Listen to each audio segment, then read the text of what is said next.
नमस्कार। प्रस्तुत है आज का चिंतन। जो बातें मनुष्य को सर्वाधिक प्रभावित करती हैं वे हैं उसके आसपास का परिवेश, सामाजिक परिस्थितियां, सामयिक प्रवाह आदि। आज का युवा वर्ग सिनेमा, नाटक, संगीत, अभिनय, साहित्य आदि से जितना प्रभाव और प्रेरणाएं ग्रहण करेगा उसकी उसी दिशा में बहुत कुछ अग्रसर होने की संभावना रहती है। चारों ओर अश्लीलता व कामुकता से लेकर दुर्व्यसनों, दुष्वृत्तियों तथा अवांछनीयताओं का जो नग्न नर्तन दिखाई देता है वह इसी बात का प्रमाण परिचायक है। वर्तमान विचार तंत्र इन दिशाओं में धकेल कर युवकों के सम्मुख एक प्रकार से दिशाहीनता की परिस्थितियां ही पैदा करता है। काश यह तंत्र और इस तंत्र के शीर्षस्थ व्यक्तियों का उपयोग सदाचार, कर्तव्य पालन, आदर्शवाद और स्नेह सेवा जैसी धर्म भावनाओं के प्रोत्साहन में किया जाता तो लोगों को न केवल अच्छा सोचने और अच्छा करने की प्रेरणाएं मिलती बल्कि उस आधार पर समाज में शुभ परिवर्तनों की आशा भी की जा सकती थी। इस तंत्र के अधिपति वर्ग को प्रबुद्ध वर्ग ही कहा जाना चाहिए। सिनेमा, नाटक, संगीत, साहित्य आदि का निर्माण करने, विचारों को प्रेरणा देने वाला वर्ग प्रबुद्ध व्यक्तियों का वर्ग ही कहा जाएगा। इसमें कोई संदेह नहीं है कि किसी भी समाज का प्राण प्रबुद्ध वर्ग होता है, किंतु खेद है कि आज का प्रबुद्ध वर्ग अपनी शक्ति और क्षमता का उपयोग शुभ प्रेरणाओं के उत्कर्ष और सद्वृत्तियों के प्रोत्साहन में करने की अपेक्षा व्यावसायिक मनोवृत्ति से ही कर रहा है। ऐसे लोगों की संख्या नगण्य है जो अपना उत्तरदायित्व समझते हैं तथा उसे पूरा करने के लिए प्रयत्नशील रहते हैं। अधिकांश तो अपनी क्षमता का उपयोग दोनों हाथों से धन बटोरने और अधिक नाम व यश कमाने में ही करते हैं। व्यक्ति और समाज इन दिनों जिस तरह की अगणित समस्याओं तथा विपदाओं से त्रस्त है उनका कारण मनुष्य की प्रेरणाओं का आधार गड़बड़ा जाना ही है। व्यक्तिगत जीवन में कोई बीमारी से घिरा है तो कोई पारिवारिक चिंताओं से, आर्थिक तंगी से, बच्चों के विवाह की समस्या से, जहाँ के तहाँ ही पड़े रहने और कोई प्रगति न कर पाने का मतलब है। तो किसी को पारिवारिक जीवन में या मित्रों के संबंध में संदेह। कहने का आशय यह है कि प्रत्येक व्यक्ति किसी न किसी समस्या से उलझन में त्रस्त है। पारिवारिक जीवन में ही नहीं, सामाजिक जीवन में भी कितनी ही समस्याएं व्याप्त हैं। कारण है समाज उन्हीं व्यक्तियों से तो बना है जो विभिन्न चिंताओं और उलझनों से ग्रस्त कुंठित होकर जी रहे हैं। ऐसे व्यक्ति जो स्वयं ही दुखी और समस्याग्रस्त हैं वे स्वस्थ और सुखी समाज का निर्माण किस आधार पर कर सकेंगे।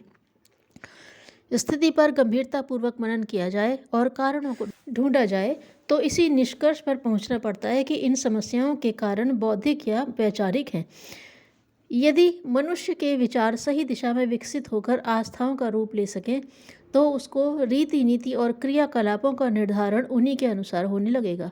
विचार ही व्यक्ति की आस्थाओं का निर्माण और जीवन दिशा का निर्धारण करते हैं।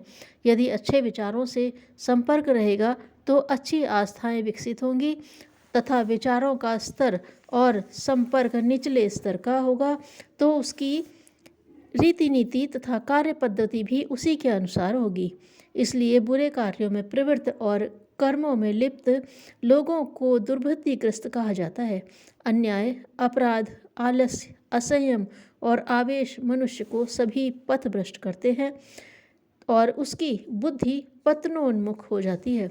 इस स्थिति में विचारशील व्यक्तियों का, बुद्धिजीवियों का, प्रबुद्ध व्यक्तियों का यह कर्तव्य हो जाता है कि ऐसी कोई पहल करें जिससे जनमानस के शुभ चिंतन और विचार की दिशा धारा उपयोगी तथा शुभ परिणाम प्रस्तुत करने में समर्थ हो सके। जनसाधारण में तो वह क्षमता होती ही नहीं कि वह अपने लिए स्वयं दिशाओं का निर्धारण कर सके। इसका एक कारण तो उनमें बौद्धिक क्षमताओं का अभाव है, दूसरे उनमें जितनी भी बौद्धिक सामर्थ्य होती है वह रोटी कमाने और बच्चों के होने की आगत जिम्मेदारियों का वहन करने में ही लग जाती है। आज की स्थिति में जीवन यापन कितना जटिल हो गया है यह किसी से छुपा नहीं है। वैसे भी महंगाई कम नहीं है, फिर भी लोगों की आवश्यकताएं नित्य निरंतर बढ़ती रहती हैं। उन आवश्यकताओं को पूरा करने के लिए उस वर्ग के लिए ही उस वर्ग के स्वल्प साधन तथा थोड़ी सी योग्यता खर्च हो जाती है। इस स्थिति में इस वर्ग के लिए आदर्शवादी लक्ष्य बनाने और देश तथा समाज की बात सोचने का अवकाश कहाँ रह जाता है। जहाँ इस वर्ग के पास ऐसी क्षमताएं नहीं हैं कि वह देश समाज को नई दिशाएं दे सके, वहीं यह वर्ग अनुकरण की दृष्टि से बढ़ चढ़ कर है।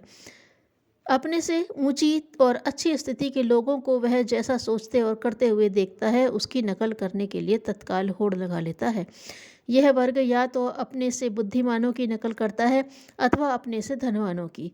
बुद्धिमानों की नकल कर पाना कठिन ही है, इसलिए बुद्धिमान उन्हें शीघ्र ही प्रभावित कर सकते हैं।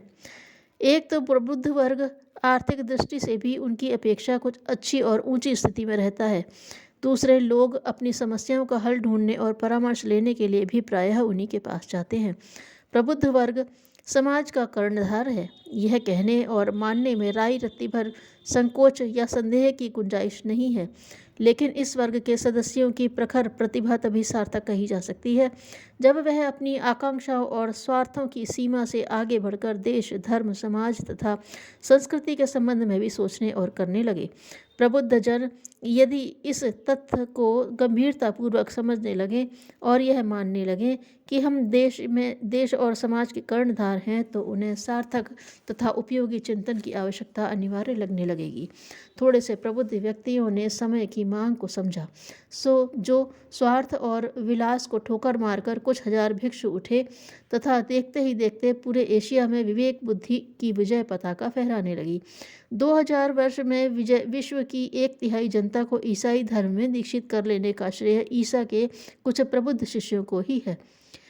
थोड़े से प्रबुद्ध व्यक्तियों ने भारतीय स्वतंत्रता के बीज बोए और देखते ही देखते वह बीज अंकुरित हो उठा। महात्मा गांधी ने अपने कुछ थोड़े से साथियों को लेकर देश भर में ऐसी प्रचंड हलचल मचा दी कि समर्थ अंग्रेजों को यहाँ से भागना ही पड़ा। मार्क्स जब मरे तो उनके अंतिम संस्कार के समय 5-10 व्यक्ति ही उपस्थित थे, किंतु जब प्रबुद्ध व्यक्तियों ने उनकी विचारों का महत्व समझा तो विश्व का बहुत बड़ा भूभाग साम्यवादी हो गया। कोई भी देश कला, कौशल या शिक्षा साधन के बल पर समृद्ध नहीं बनता है और न आर्थिक स्थिति के आधार पर ऊंचा उठता है। वह समृद्ध होता है देश के प्रबुद्ध व्यक्तियों की सामर्थ्य और दिशा पर। भारत के निर्माण में ऐसे लोगों का किसी न किसी रूप में हाथ रहा है, पर इतिहास का निर्माण कुछ गिने चुने प्रबुद्ध व्यक्तियों ने ही किया है। उन्हीं ने उस धारा का सूत्रपात किया जिसमें बहकर असंख्यों व्यक्ति राष्ट्र निर्माण के क्षेत्र में आगे आए। इन दिनों प्रबुद्ध व्यक्तियों की कमी पड़ रही हो सो बात नहीं है। प्रबुद्ध जनों का आज भी अभाव नहीं है। अभाव है तो उनमें बिखरे और सुलझे दृष्टिकोण का। आवश्यक यह है कि वे अपने हृदय में समाज निर्माण की कसक उत्पन्न करें तथा अपनी शक्ति और प्रतिभा को समाज की विभिन्न गुत्थियां सुलझाने में नियोजित करें। उन्हें अनुभव करना चाहिए अपना दायित्व पूरा करने के लिए समाज उन्हें पुकार रहा है। वे अपनी क्षमताओं और शक्तियों के बल पर जनमानस को सही दिशा दें तथा अपने माध्यम से उदाहरण प्रस्तुत कर जन सामान्य को आदर्शों की दिशा में अग्रसर करें। तभी वे परमात्मा की दी हुई विभूतियों के साथ न्याय कर सकेंगे। धन्यवाद।